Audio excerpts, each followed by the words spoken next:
Bob Arum was on Ringside Reporter live with Beeb, and he was talking about how he was asked about Teofimo Lopez saying his ESPN deal is up.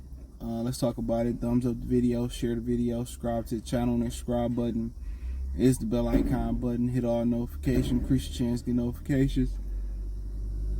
We go live, we'll drop a video. So he pretty much said that it was, it's not true. He said T.O. still has 2 years on his contract, and Beef say, okay, if he ain't gonna fight on ESPN, where he gonna fight if he got 2 years left on his top rank contract? Where else y'all do business with? And Bob said we have an exclusive deal with ESPN, so you tell me where he gonna fight at, So Bob said T.O. is is still with top rank in ESPN. So also I'd speak on what he said about Devin Haney too. So but yeah, he said he's still with top rank and ESPN. I heard he had a network deal with ESPN. So just let you know, man, he delusional. His daddy feeding into the delusion. I heard off camera he way better.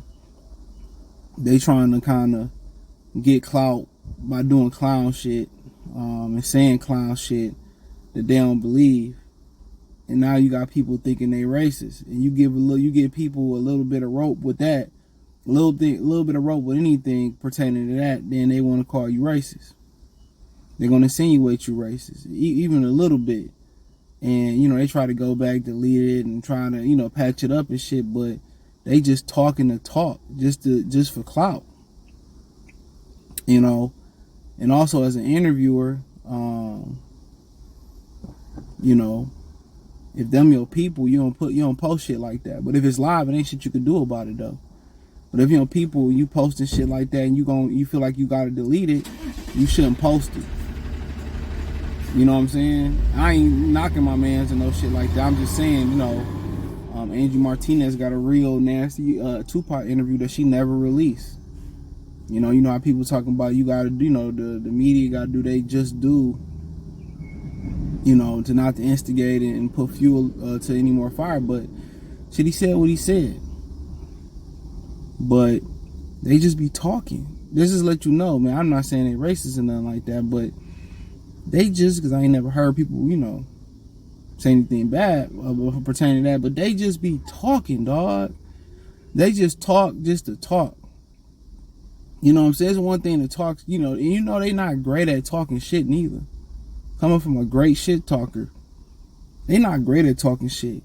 Like when you talk shit and it don't go together, or you just all over the place, like focus on the subject. He over here, he over there, he over here, he over there. When you talk shit, it just flow. And it's usually comedy, you know what I'm saying? It's usually genuine comedy.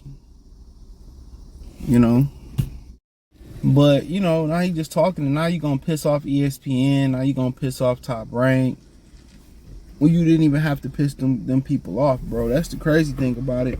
Well, you didn't have to say nothing at all.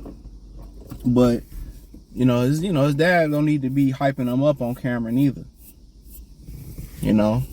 Your son going through a time where he need actual guidance on and off camera, but his ass still gonna be on ESPN if Bob say he is. And if they feel different, then Bob will make them motherfuckers buy their way out, or Bob will make them go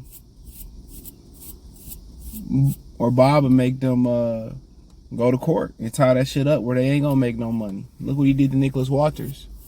Walters turned down the Lomachenko fight, right? He turned down the Lomachenko fight. Then, they starved him out for a year and then gave him a lower than original perks. And then you never heard from him since. You heard he was like coming back like last year. But I never know if he successfully came back. So you don't want to get in litigation. You don't want to get in a legal battle with Bob Arum. I think the only person I really know that had a smooth transition out of there was Julio Cesar Chavez Jr. Bob said he owed him a fight. Chavez said, I ain't owe you shit. And Chavez proceeded to go sign with Al Heyman. I think he fought Canelo. I could be wrong with my timeline, but yeah, a lot of people don't know him. And Al, Al worked with him on that Canelo fight. And it was, it was an article being wrote that Al Heyman and Oscar De La Hoya embraced each other and hugged at that fight. And that was after all the bullshit happened with the lawsuit and all that too. So people don't even know that Al and Oscar worked on Chavez and Canelo together. So a little known fact out there, or a little forgotten fact, but the Bob said he's still there. They still gonna work together. He said, sometimes you can't understand that. And part of these promotional things should be making these dudes go to PR class. You know what I'm saying? Public speaking class. Coaching with PR, how to answer questions, how to say this, how to say that.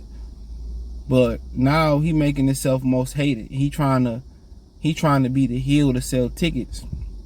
But he did it that way. He really did. He beat Lomachenko when Lomachenko wasn't no bigger than that. That's kind of remind you kind of like Danny Garcia when he beat Matias and he thought he was gonna blow up as a superstar and it didn't happen. And when T.O. he thought he was gonna blow, but you gotta understand the difference. This thing with T.O. Matias and Lomachenko, nobody know the fuck they is. So that's why you need to be the Adrian Broner who gonna talk some shit. This is why you need an Oscar De La Hoya who speak English and people know who they are. You need to beat those type of guys. When you go beat foreigners, dude, that don't really speak English and don't have a presence here, it don't matter what you say, it ain't gonna help. It ain't gonna help your case. Manny Pacquiao had to speak a certain amount of English. And he had to be a small guy that was doing stuff that people ain't seen before that was kind of irregular. He was part of the anomaly. So unless you Spanish, you Hispanic, and then the game may change there. Let's end it. T.O. did an interview with his own Akbar and Barack. One of them was with Errol Spence Jr. at Derrick James gym, and the light skinned one. They cool though.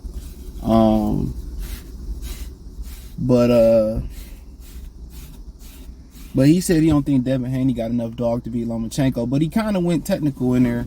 Said that, with Lomachenko, you just can't play defense. You got to attack. And if you notice in his fight, when he stopped attacking, he started getting tagged. His conditioning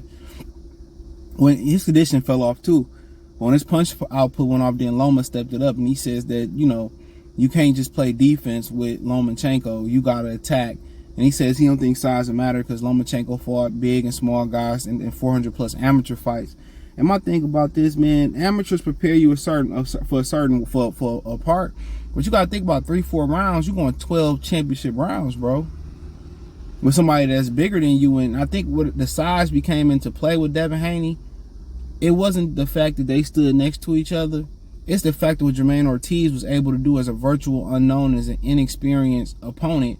And he was bigger, and he was able to get Lomachenko a run for his money for the majority of that fight. And where he failed at was just he didn't have experience going championship 10, 12 rounds. And that's kind of where Teofimo Lopez failed at. He didn't have enough conditioning to finish the rounds. You know what I'm saying? So Lomachenko's a great conditioned fighter, but he like to, as most great pressure fighters do, they like to finish strong. So he said that Devin ain't got enough dog to bite down. Like, dude, T.O. was in survival mode, and Jermaine Ortiz was in survival mode at the end of them fights. So that's he said Devin is conditioned enough to do so, and I think that's where the drop off at. But like I said, I damn near think it's a pick 'em fight, and I'm gonna keep saying that. And I think people the size factor really got into play because of what they seen with Jermaine Ortiz, and you seen Devin stand next to him. So, and with Devin Haney, he got a point there. Like, Devin, it's going to be interesting how Devin take the punch. And it's going to be interesting how he evade the punch, because Devin got a habit of kind of leaning the same way. And with Lomachenko, you're not going to be able to get away with that the whole fight. He got a bad habit of just kind of, with the Camboso fight going that way. And then maybe that's something he's seen on tape. But I think, I think some things in there that he gonna get better from being in there with Lomachenko. But the question is it's a fight of distance. That's what it boiled down to. It's a fight of distance. Can Devin Haney, keep Lomachenko at the end of his punches, and can Lomachenko get inside on Devin Haney? And the thing when he get inside, Devin Haney, what Lomachenko like to do when he get inside, he like to throw a couple punches, and his punches are they give you that shock value. They clean punches when he get in there. So can Devin Haney set a trap for him to kind of get in there? And I think uppercut is there. I think some body work is there. And if he get in there, you can make him miss, then you tie him up and then you spin him out and you make him reset. Or Devin Haney might want to go right to him. I think the best method you do with a guy like Lomachenko, you step right to him. I say this a lot about pressure fighters. You step right to him. You treat him like an old man. You pressure him. You stay on top of him. And you don't let him get an opportunity to mount offense on the front foot. I think he should press him. He should keep Lomachenko on the back foot. He should pressure Lomachenko, stay on top of Lomachenko. Don't let Lomachenko. He got to set his feet to be able to throw punches, and to be able to work them angles, he got to be on the front foot. This bitch got this lady got a whole winter coat on. It's 70 fucking degrees. I'm sorry, white people sometimes are the strangest people out here, dude. It's cold as fuck and they be out here in t-shirts and a short, and then it's hot as fuck, they be out here in winter coats. It's wild to me, but she thick than a motherfucker though. I'll give her that. Maybe got the air conditioner on in that bitch already. I doubt it, but she thick than a motherfucker. Oh man, black dude might be hit that, but nonetheless, man, it is what it is, man. I think he might be on a little bit of something about that. But hey, thumbs up the video, share the video, subscribe to the channel. The subscribe button is the bell icon button. Hit all notifications, increase your chance, get notifications.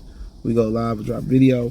Financially, want to support the channel, Cash App, $ CJ Good 313, Venmo CJ Good 313, PayPal link in the description. Hit the link tree, find me on Twitter, Twitch, Instagram, Spotify, Anchor, Cash App, Venmo, PayPal, on TikTok as well too. All that's in the link tree. Peace.